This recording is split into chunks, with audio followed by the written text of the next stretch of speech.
Ciao a tutti, mi è capitato di prendere in prestito un'automobile e cercare dove si trova il bocchettone per il rifornimento della benzina. In giornate di pioggia come queste e di neve, magari è meglio evitare di scendere dall'auto per capire da che lato si trova il bocchettone per il rifornimento, e basta guardare sul cruscotto dell'automobile.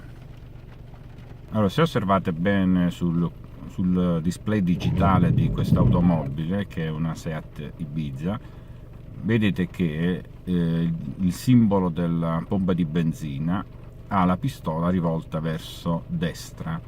Quindi questo sta a indicare che questa automobile ha il bocchettone per il rifornimento del carburante posizionato a destra. Invece in altre automobili, anziché avere la pistola posizionata a destra, hanno un triangolino posizionato a destra o a sinistra. A seconda di dove è posizionato questo triangolino ci stanno a indicare dove è posizionato il bocchettone per il rifornimento. E adesso andremo a vedere un'altra automobile.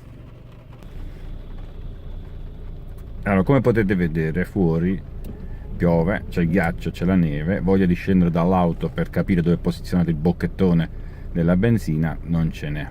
Quindi andiamo a vedere sul display di individuarlo anche su questa vecchia Renault Twingo.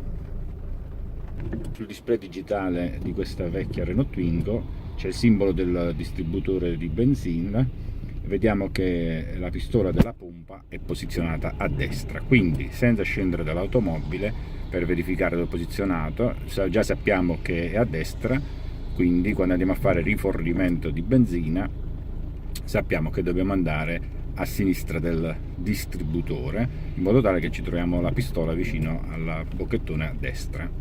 E anche questa macchina, che ha 21 anni, ha il simbolo della pistola, ma ci sono altre macchine che invece sul display digitale hanno il simbolo del triangolino. Quindi ripeto, triangolino posizionato a sinistra indica bocchettone a sinistra, triangolino a destra, bocchettone a destra.